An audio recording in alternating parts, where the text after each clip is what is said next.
प्रसारित करीत आहोत जागतिक युवा कौशल्य दिनानिमित्त समन्वित रूपक कृषीधारा उत्सव कौशल्याचा. सादर करते ज्ञानेश्वर बोबडे.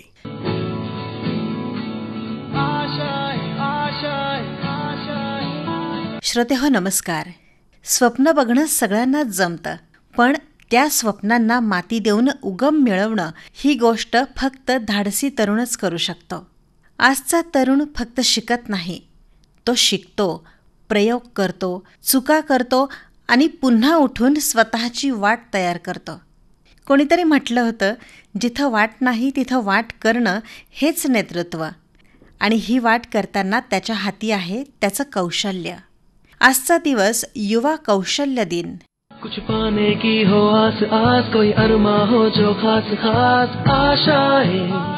श्रोते हो, हा दिवस फक्त साजरा करायचा नसतो, तर यशाची उदाहरणं जगासमोर मांडण्याचा असतो. या वाटचालीत सरकारसुद्धा अनेक योजनांच्या माध्यमातून तरुणांना साथ देत आहे.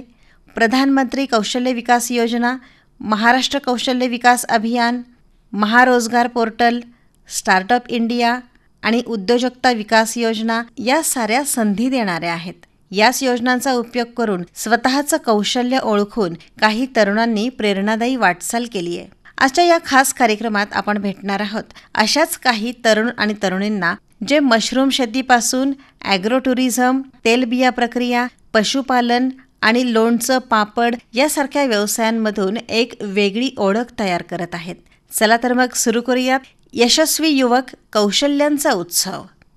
मेघना पाटील या तरुणीनं दाखवून दिलंय की काही संधी दूर नाहीत, त्या आपल्या शेतातच दडलेल्या असतात. तीळ, शेंगदाणे, सूर्यफूल यासारख्या तेलबियांवर प्रक्रिया करून तिनं स्वतःचा तेल घाण्याचा व्यवसाय सुरू केला.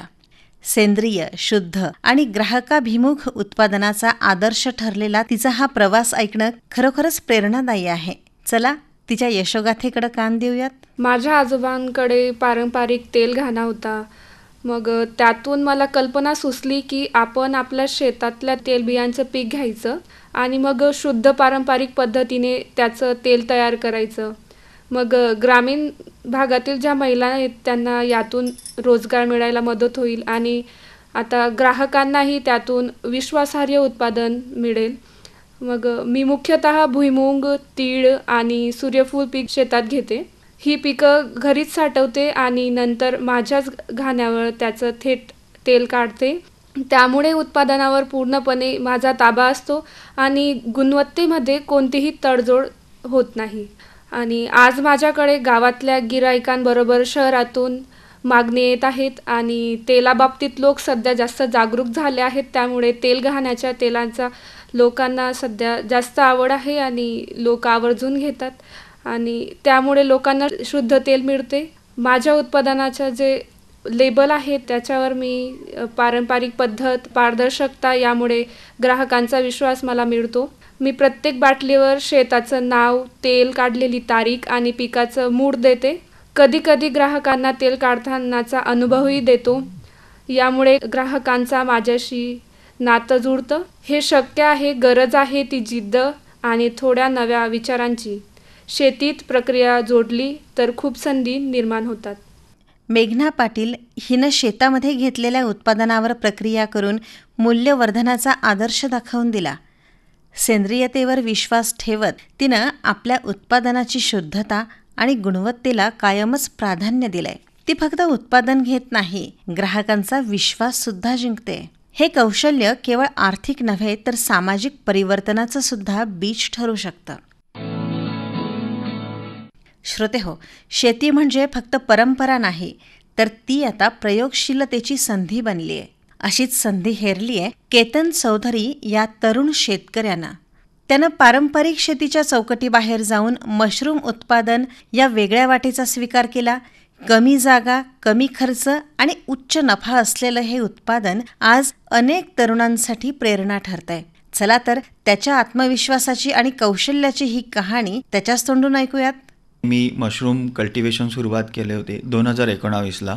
सुरुवातीला मी लहान क्षेत्रामध्ये म्हणजे 10x10च्या रूममध्ये मी सुरुवात केली. जळगाव शहरातल्या लोकांचं प्रेम पाहता आज मशरूम फार्मिंग जे आहे ते आज 5,000 स्क्वेअर फीटमध्ये सगळ्यात जळगाव शहरामधला सगळ्यात मोठा प्लांट आज आम्ही करतो आहोत. तर नुसतं जळगाव शहर नाही तर जळगाव जिल्हा आणि प्लस उत्तर महाराष्ट्र, तर आमचं टार्गेट आहे की उत्तर महाराष्ट्रामध्ये आमचं फ्रेश मशरूम प्रत्येकाच्या घरात कशा पद्धतीने पोहोचलं जाईल आणि आमच्या नॉर्थ महाराष्ट्रामधले खानदेशवासियांची आरोग्य कसं चांगलं राहील या पद्धतीने आम्ही त्याच्यावर काम करतो आहोत. प्लस नुसता मशरूम ग्रो करून न थांबता आम्ही त्याच्यापासून बाय प्रोडक्टसुद्धा आम्ही तयार केले आहेत. जसं ड्राय मशरूम आहे, मशरूम पावडर आहे. मशरूम पावडरपासून आम्ही परत मशरूम बिस्किट 2 प्रकारचे आम्ही केले आहेत. एक मशरूम विथ गव्हाचं आहे आणि त्याच्यात प्रोटीन कंटेंट चांगले हवे असतील तर तुम्हाला मिलेट्स म्हणजे नागली विथ मशरूम बिस्किट. तर लहान मुलांपासून तर म्हाताऱ्या लोकांपर्यंत त्यांची ह्युमिनिटी कशी वाढवली जाईल या पद्धतीने आमचं काम चालू आहे. मशरूम इन्स्टंट सूपसुद्धा आम्ही काढलं आहे. आमचे अपकमिंग प्रोडक्ट्स आहेत मशरूम एनर्जी बार आणि mushroom energy drink. Ketan Chaudhari यांनी हे दाखवून दिलंय की शेतीमध्ये प्रयोग केल्याशिवाय नवे परिणाम मिळत नाहीत. त्यांनी मशरूम उत्पादनासारख्या कमी परिचित पण फायदेशीर पर्यायाची निवड केली आणि त्याला यशस्वी व्यवसायाचं रूप दिलं. आज अनेक तरुण त्यांच्याकडे बघून शेतीमध्ये नव्या शक्यता शोधत आहेत. हीच आहे कौशल्याची खरी ताकद. आपलं शिक्षण केवळ नोकरीसाठीच नाही तर गावासाठी उपयोगी कसं होऊ शकतं हे दाखवून दिलंय निखिल चौधरी यांनी. शेती आणि पर्यटन यांचा मेळ घालत त्यांनी आपल्या 40 एकर शेतीमध्ये ॲग्रो टुरिझमचा एक अभिनव प्रयोग सुरू केलाय. निसर्ग, ग्रामीण जीवनशैली आणि अनुभवात्मक पर्यटन यांचा मिलाप करत त्यांनी गावाचं दर्शन जगाला घडवलंय. ऐकूयात त्यांचा हा प्रवास प्रेरणादायी आणि मार्गदर्शक.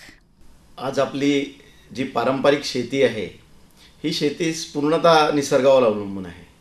निसर्गाच्या लहरीपणामुळे बरीचशी पिकं जी आहेत त्याचं जे शाश्वत उत्पादन आहे हे येईलच याची आपल्याला तशी काहीच कुठलीच हमी नसते. बरं, पीक चांगलं आलं तरी त्याला बाजारभाव चांगला मिळेलच याचीसुद्धा खात्री नसते. त्यामुळे शेती हा दिवसेंदिवस एक आतबट्ट्याचा व्यापार म्हणून त्याच्याकडे बघितलं जातं. किंबहुना म्हणजे जी जुनी पिढी आहे ती तर नवीन पिढीला शेतीमध्ये येऊच नका म्हणून सांगते. परंतु ह्याच शेतीला आपण जर का वेगळ्या रूपात सादर केलं तर आज बरीचशी अशी मंडळी आहे की जी आपल्या शेतावर येऊन आपला शेतमाल खरेदी करून आपल्याला 2 चांगले पैसे देते. आणि त्यातलाच एक चांगला उपक्रम म्हणजे कृषी पर्यटन, ॲग्रो टुरिझम हा जो उपक्रम आहे यामध्ये आता आपण बघतो महाराष्ट्र सरकारने खूप चांगल्या रीतीने त्या पुढाकार घेऊन त्याला प्रमोट केलेला आहे. काही वर्षांपूर्वी माझी जी पाळधी येथील शेती आहे तिथे माझं टिश्यू कल्चर हार्डनिंगचं काम चालतं, केळी रोपांचं. तर त्याचसोबत मी बाकी फळबागासुद्धा तिथे विकसित केलेल्या आहेत. त्यामध्ये प्रामुख्याने आंबा मोठ्या प्रमाणावर आहे. त्या व्यतिरिक्त मोसंबी, पेरू, जांभूळ, खजुराची लागवड केलेली आहे. तसेच जवळपास 1000च्या वर नारळांची लागवड केलेली आहे. तर ह्यामुळे ते जे शेत आहे माझं ते खूप असं प्रेक्षणीय असं झालेलं होतं आणि बरेच लोक जे परिचित लोक होते त्यांना तिथं यायला आवडत होतं, भेट द्यायला आवडत होतं. तर तो विचार करून मी तिथे कृषी पर्यटन केंद्र सुरू करण्याचं ठरवलं आणि कृषी पर्यटन केंद्राला मी सुरुवातही केली. याचा फायदा असा झाला की जो आंबा पूर्वी मी व्यापाराला विकत होतो तर सुरुवातीला ज्यावेळी लागवड कमी होती त्यावेळी जेवढ्या क्षेत्रात सुरुवातीला आंबा होता त्याचे मला दर वर्षाला 2.5-3 लाख रुपये मिळत होते. तर पहिल्याच वर्षी तो आंबा थेट विकला गेल्यामुळे जवळजवळ 8.5 लाख रुपयाचं उत्पादन मला मिळालं. म्हणजे दुपटीपेक्षाही जास्त उत्पादन मला त्यात मिळालं असं म्हणायला हरकत नाही. याचबरोबर तिथे गोशाळा आहे माझी. तर गोशाळेची उत्पादनं तिथं येणारी लोक ही खरेदी करू शकतात. तसंच म्हणजे सगळ्यात महत्त्वाची गोष्ट अशी झाली की बहुतेक जे काही माझ्या शेतात पिकतं ते पिकणारं जे उत्पादन आहे हे विकण्यासाठी मला दिवसेंदिवस जसं त्याची माउथ पब्लिसिटी होत गेली तर माझ्या शेतावरूनच बराचसा माल माझा लोक येऊन खरेदी करायला लागलीत. आणि या व्यतिरिक्त बऱ्याचशा शहरी लोकांना एक विरंगुळा म्हणा किंवा काही गेट टुगेदर किंवा असं काही एक साजरं करण्यासाठी आठवड्याच्या शेवटी एक शनिवारी रविवारी एक चांगलं असं स्थळ ते मिळालं. आणि आज महिन्याला जवळपास फक्त येणारी जी पर्यटक मंडळी आहे त्यांच्या माध्यमातून खूप चांगलं असं आर्थिक उत्पादन मला या सर्व जे काही शेतीत उत्पादित होणारा माझा माल आहे त्या व्यतिरिक्त उत्पन्न मला हे त्या येणाऱ्या पर्यटकांकडून मिळायला लागलं. ह्यात कृषी पर्यटन केंद्रामध्ये फळबागा तर आहेतच आणि शहरी वर्ग जो येतो फिरायला त्यांना ते सुद्धा बघायला आवडतं. त्या व्यतिरिक्त बरीचशी शेतकरी मंडळीसुद्धा माझ्या शेतावरती भेट देत असते. यामध्ये मी प्रामुख्याने जी स्वयंचलित अशी पाणी देण्याची यंत्रणा स्थापन केलेली आहे, तर त्या ऑटोमेशन केलेलं आहे इरिगेशन प्रणालीचं. तर त्यामुळे मला एक सगळ्यात महत्त्वाची गोष्ट ही जाणवली की माणसांवरती अवलंबून राहण्याचं जे प्रमाण होतं पूर्वी ते माझं कमी झालं आणि प्रोग्राम त्यामध्ये फीड केला तर आपण त्या कॉम्प्युटराईज प्रणालीमुळे आपल्याला हवं तसं हव्यात तेव्हा लाईट येईल तेव्हा ते सायकल चालू राहतं आणि ज्या पिकाला जितकं हवं तितकंच पाणी आणि खतं आपल्याला अतिशय चांगल्या प्रकारे देता येतात आणि निश्चितच त्याचा उत्पादन वाढीसाठी खूप चांगला फायदा होतो. जी गुणवत्ता आहे तिचं वाढण्यासाठी मदत होते. त्याचप्रकारे माझ्या शेतावर मी एक वेदर स्टेशन हे केलेलं आहे. तर या वेदर स्टेशनमधून पावसाची शक्यता, वाऱ्याचा वेग, ह्युमिडिटी किंवा जमिनीतील आर्द्रता ह्या सर्वांचे अलर्ट मेसेज येतात मला, की जेणेकरून जर पाण्याची कमतरता भासत असेल, जमिनीमध्ये ओलावा कमी झालेला असेल तर तो अलर्ट येतो मेसेज आणि आपण लगेच पाणी चालू करू शकतो. किंवा जास्त पाणी झालेलं असेल तर पाणी एक्सेस मॉइश्चर म्हणून आपल्याला मेसेज येतो आणि आपण ते पाणी आपण तिथे काही काळ कमी करू शकतो किंवा बंद करू शकतो. त्याचप्रकारे भविष्यात येणारे जे वातावरणातले काही हे असतील, मग पाऊस येणार असेल, अवकाळी पाऊस येणार असतील किंवा वाऱ्याचा वेग, वादळ येणार असेल, तर हे सर्व जे अलर्ट आहेत हे त्या माध्यमातून आपल्याला कळत असल्यामुळे जी काही उपाययोजना आहे, जे काही आपल्याला एक क्रॉप प्रोटेक्शनसाठी म्हणा, जी काही काळजी घ्यायची आहे ती घेण्यासाठी या गोष्टीचा अतिशय चांगल्या प्रकारे फायदा होतो. आणि आलेल्या शहरी वर्गालासुद्धा ती गोष्ट अतिशय नाविन्यपूर्ण अशी वाटते आणि ह्या प्रकारे सुद्धा शेती होऊ शकते आणि अशी शेती केली जाते बघून, हे ऐकून त्यांनासुद्धा आनंद होतो. आणि निश्चितच युवकांनी जर आज शेतीमध्ये यायचं असेल तर अशा प्रकारे जी टेक्नॉलॉजी आहे ही टेक्नॉलॉजीची मदत आपल्या शेतीमध्ये घेतली तरच आपण पुढच्या येणाऱ्या काळामध्ये आपण असं शाश्वत असं उत्पादन आपल्या शेतीतून उत्पादित करू शकतो. महाराष्ट्र सरकारचा एक उपक्रम आहे, मागेल त्याला शेततळे. मी जवळपास 2.25 कोटी लिटर क्षमतेचं शेततळं खोदून घेतलं. त्यात 500 मायक्रॉनचा प्लॅस्टिक कागद टाकला आणि पावसाळ्यात ज्यावेळी माझ्या विहिरींना भरपूर पाणी असतं आणि पिकाला गरज नसते त्यावेळी मी त्या पाण्याने ते सगळं शेततळं भरून घेतो. म्हणजे एक प्रकारे ती वॉटर बँक आहे आणि तिच्यामध्ये मी पाण्याची FD करतो पावसाळ्यात ज्यावेळी जास्त असतं, मुबलक असतं त्यावेळी. आणि जसं जसं उन्हाळा येतो आणि विहिरींची पातळी कमी कमी होते त्यावेळी ते शेततळ्यातलं पाणी मी विहिरीत टाकतो. म्हणजे ती FD, वॉटर FD जी आहे ती मी त्यावेळी कॅश करतो. तर उन्हाळ्यात मला या शेततळ्याच्या मदतीमुळे कुठल्याही प्रकारचं पाण्याचं असं दुर्भिक्ष जाणवत नाही आणि माझ्या इथल्या फळबागा, त्यानंतर जे काही गोपालन वगैरे जे आहे हे सर्व अतिशय चांगल्या प्रकारे तिथं मी मेंटेन करू शकतो. तर निश्चितच कृषी पर्यटन केंद्र हा आपल्या जिल्ह्यातील युवकांसाठी एक खूप चांगला असा उपक्रम ठरू शकतो की पारंपरिक शेतीला फाटा देत शहरी मंडळींना आपल्या शेतावर बोलवून त्यांना आवडेल, त्यांना रुचेल अशा प्रकारचं आपण तिथं भोजन देऊ शकतो. तिथे वेगवेगळ्या गोष्टींच्या सुविधा वगैरे करून त्यांना एक विकेंडला येण्यासाठी म्हणून आपण जर उद्युक्त करू शकलो तर निश्चितच खूप चांगलं असं उत्पन्न शेतीतून आपल्याला मिळू शकेल असं मला वाटतं. निखिल चौधरी यांनी शिक्षण आणि शेती याचं अद्भुत मिश्रण करून ॲग्रो टुरिझमसारखा अभिनव व्यवसाय यशस्वी केला. त्यामुळं गावातली शेती फक्त उत्पादनापुरती राहिलेली नाही आहे, तर ती अनुभव, पर्यटन आणि रोजगाराचं साधन बनली आहे. अशी उदाहरणं दाखवून देतात की शेतीची ताकद शहरापर्यंत पोहोचवणं शक्य आहे, जर दिशा आणि दृष्टिकोन असतील तर. श्रोतेहो, कधी 2 गायींनी सुरू झालेला व्यवसाय आज 100 लिटरहून अधिक दुधाचं रोजचं उत्पादन देतोय. ही यशोगाथा आहे दर्शन महाजन यांची. त्यांनी केवळ दुग्ध व्यवसाय केला नाही तर पशुधनाची योग्य निगा राखून आणि आधुनिक पद्धतीनं काम करून स्वतःचं उत्पादन आणि विक्री यामध्ये सातत्य राखलंय. आपल्या व्यवसायातून इतर शेतकऱ्यांना सुद्धा मार्गदर्शन करणारं हे उदाहरण आता त्यांच्याच तोंडून ऐकूयात. मी एका छोट्याशा गावातलाच एक सामान्य शेतकरी आहे. आधीपासून शेतीच करत होतो, पण त्यातून मिळणाऱ्या उत्पादनावरती आमचं घर चालवण्याला अवघड चालतं. मग त्यामुळे बऱ्याचदा अशा मनात विचार आला की आम्ही शेतीपूरक असा काहीतरी व्यवसाय सुरू करू, पण काही कारणास्तव ते शक्य झालं नाही. मग आम्ही काही दिवसांनी सुरुवात केली आणि ती केली आम्ही दूध उत्पादनाची. मग सुरुवातीला होत्या त्या फक्त 2 गायी. मग सुरुवातीला दूध गोळा करून गावात आणि शेजारच्या बाजारात विक्री केली.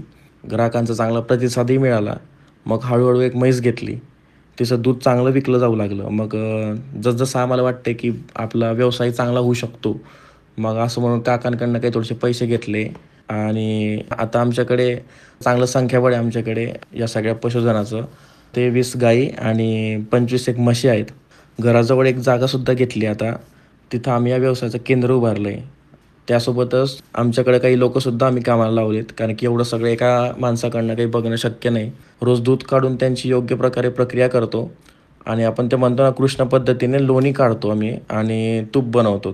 त्याची बाजारात चांगली मागणीसुद्धा आहे. घराजवळील जागेत आम्ही पुढे जाऊन पनीर, श्रीखंड, आम्रखंड, बासुंदी तसंच अजून दुधाचे काही प्रकार झाले जसं की दही, ताक यांसारखी दुग्धजन्य उत्पादनंसुद्धा तयार करण्याचा विचार केला. यातही काही आम्ही आता सुरुवात केलेली आहेत. जसं की आम्रखंड आताही बनतं आमच्याकडं आणि श्रीखंड त्याचा तो चक्का वगैरे तो सुद्धा आम्ही घरातून देत असतो.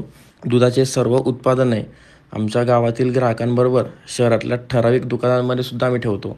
काही ठिकाणी थेट ग्राहकांशी संपर्क ठेवतो आणि तशी मी सुरुवात केली तेव्हा उत्पन्न असं शेकड्यांमध्येच होतं. आज ते हजारांमध्ये गेलं आहे आणि काही वेळा लाखांमध्ये सुद्धाही पोचतं. पण हे नेहमीच असं नसतं आणि तसं सांगायला गेलं तर या प्रवासात काही महत्त्वाच्या सरकारी योजना उपयोगी पडल्यात आम्हाला. जसं की राष्ट्रीय पशुधन अभियान झालं. त्याच्या अंतर्गत आर्थिक सहाय्य मिळालं होतं डेअरी उद्योजकता विकास योजनेकडनं, ज्याला आपण डेअरी एंटरप्रेन्युअरशिप डेव्हलपमेंट म्हणतो. यामुळे आमच्या शेडसाठी कर्ज मिळालं. प्रधानमंत्री किसान संपदा योजना झाली आणि त्यानुसारच अंतर्गत प्रक्रिया उद्योजकासाठी अनुदानसुद्धा मिळालं आणि महिला बचत गट किंवा स्वयंरोजगार योजना यांचाही फायदा झाला. आज आमचं उद्दिष्ट फक्त उत्पन्नच वाढवणं नाही, तर दर्जेदार उत्पादनं देणं आणि गावातील इतर युवकांना आणि महिलांना रोजगार देणंसुद्धा आहे. शेवटी सांगावं असं एवढंच वाटतं की शेतीसोबत जर योग्य पूरक व्यवसाय जोडला आणि मेहनत, थोडीशी गुणवत्ता आणि भान ठेवलं तर यश नक्कीच मिळतं. श्रोतेहो, दर्शन महाजन यांची सुरुवात जशी साधी होती तसाच त्यांचा संकल्पसुद्धा साधा होता. स्वतःच्या पायावर उभं राहणं. आज ते केवळ स्वतःच नव्हे तर इतर शेतकऱ्यांसाठी सुद्धा मार्गदर्शक ठरले आहेत. पशुपालनासारख्या पारंपरिक वाटणाऱ्या व्यवसायामध्ये त्यांनी आधुनिकतेची जोड दिली. हेच खऱ्या अर्थानं नवकौशल्य म्हणावं लागेल. श्रोतेहो, आजच्या या कार्यक्रमातून आपण पाहिलं की कौशल्य आणि कल्पकता यांची सांगड घालून ग्रामीण भागातले तरुण तरुणी कसं यशाचं नवं पर्व लिहितायत. सरकारी योजना, तंत्रज्ञानाचा वापर आणि स्थानिक साधन संपत्ती यांच्या माध्यमातून स्वयंपूर्ण भारताच्या दिशेनं टाकलेलं हे महत्त्वाचं पाऊल आहे. आजच्या या खास कार्यक्रमातून आपण भेटलो अशा तरुणांना जे फक्त शेती करत नाहीत, तर शेतीला एक व्यवसाय, एक स्टार्टअप, एक संधी म्हणून पाहतात. आजपर्यंत असं मानलं जायचं की पारंपरिक शेती म्हणजे नफा नाही, तर फक्त कष्ट. पण या युवकांनी सिद्ध केलंय की शेतीसुद्धा फायद्याची असू शकते, जर ती कौशल्यानं केली तर. स्टार्टअप म्हटलं की आपल्याला सॉफ्टवेअर, ॲप्स, शहरं आठवतात. पण या तरुणांनी दाखवून दिलंय की स्टार्टअप फक्त शहरांमध्ये होत नाहीत, तर ते मातीच्या कुशीतसुद्धा उगम पावू शकतात. त्यांनी योजनांचा उपयोग केला, प्रशिक्षण घेतलं आणि आत्मविश्वासाच्या जोरावर पुढं चालत राहिले. आजचा युवा कौशल्य दिन म्हणजे दिवस नव्हे, तो एक स्मरण आहे की आपल्या हाती कौशल्य जर असेल तर यश कुठंही मिळू शकतं. मग ते शेत असो की स्टेज. या कार्यक्रमातून एकच शिकवण घ्यायची असेल तर ती अशी: शेती ही मागं पडलेली गोष्ट नाही, ती तर भविष्याचं उज्ज्वल दार आहे. कौशल्यावर विश्वास ठेवा आणि स्वतःची वाट तयार करा. आता इथंच थांबूयात, पण कौशल्याचा सन्मान, प्रगतीचा मान हे ब्रीद मनात ठेवा. नमस्कार. कुछ ऐसा करके दिखा, खुद खुश हो जाए खुदा. आशाएं खिले दिल की, उम्मीदें हंसे दिल की. अब मुश्किल नहीं कुछ भी, नहीं कुछ भी. आत्ताच आपण जागतिक युवा कौशल्य दिनानिमित्त समन्वित रूपक ऐकत होतात कृषीधारा उत्सव कौशल्याचा. निवेदन किशोरी वाघोदे, सादर करते ज्ञानेश्वर बोबडे. ही निर्मिती आकाशवाणी जळगाव केंद्र. प्रसारित करीत आहोत जागतिक